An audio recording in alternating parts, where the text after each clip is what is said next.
بسم اللہ الرحمن الرحیم۔ معزز خاتم حضرات، السلام علیکم ورحمۃ اللہ وبرکاتہ۔ اگر کوئی شخص ناممکن کام کی نظر مان لے یا ایسے کام کی جو غلط ہے، بہت مشکل ہے، تو اس کا کیا حکم ہے؟ یہ ہے آج کے حدیث کے سبق کا موضوع۔ مشکات المصابیح، کتاب الایمان والنذور، باب ہے نظر کا، 3435ویں حدیث کتاب میں اور 5ویں ہے باب میں۔ اور حدیث کے الفاظ یہ ہیں: وعن ابن عباس رضی اللہ عنہما قال بین النبی صلی اللہ علیہ وسلم یخطب اذا هو برجل قائم فسأل عنه فقالوا ابو اسرائیل نذر ان يقوم ولا يقعد ولا يستظل ولا يتكلم ويصوم فقال النبي صلى الله عليه وسلم مروه فليتكلم وليستظل وليقعد وليتم صومه، رواہ البخاری۔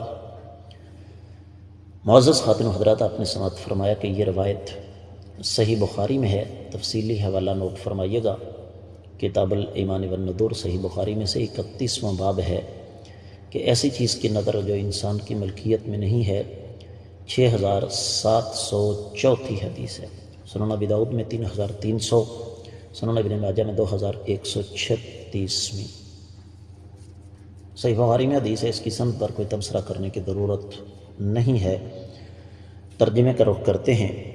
سیدنا عبداللہ بن عباس رضی اللہ تعالیٰ عنہما بیان فرماتے ہیں کہ ایک دفعہ اللہ کے نبی صلی اللہ علیہ وسلم خطبہ ارشاد فرما رہے تھے۔ ایک شخص کھڑا تھا، آپ علیہ السلام نے اس کے بارے میں دریافت کیا کہ یہ کیوں کھڑا ہے؟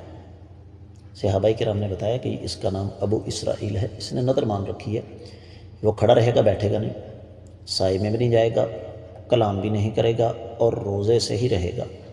آپ علیہ السلام نے ارشاد فرمایا اسے کہو کہ وہ کلام کرے، سائے میں رہے اور بیٹھ جائے، لیکن روزہ پورا کرے۔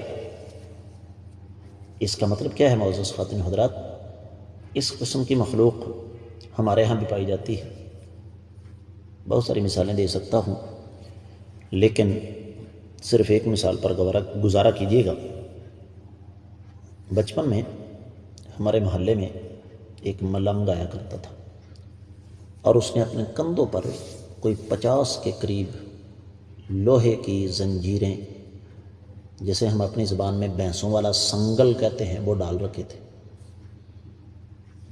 جب اس سے پوچھا کہ یہ کیا ہے، اس نے کہا جی یہ میں نے نظر مانی ہوئی ہے، 5.5 من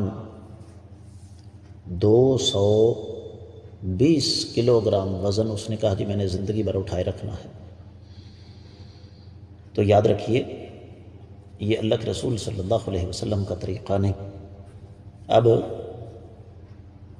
کوئی شخص کہے جی میں دھوپ میں کھڑا رہوں گا، سائے میں نہیں جاؤں گا، گفتگو نہیں کروں گا، اور اسی طریقے سے میں بیٹھوں گا بھی نہیں، تو یہ اللہ کی اطاعت نہیں ہے، اور جو اطاعت نہیں وہ معصیت ہے، نافرمانی ہے، اور نافرمانی والی نظر کو پورا نہیں کرنا چاہیے۔ اب یہاں پر ایک چھوٹی سی بات آ جاتی ہے، اور وہ یہ کہ اگر کوئی شخص ایسی نظر مان لے جو جائز نہ ہو، تو اب اس کا کفارہ کیا ہوگا؟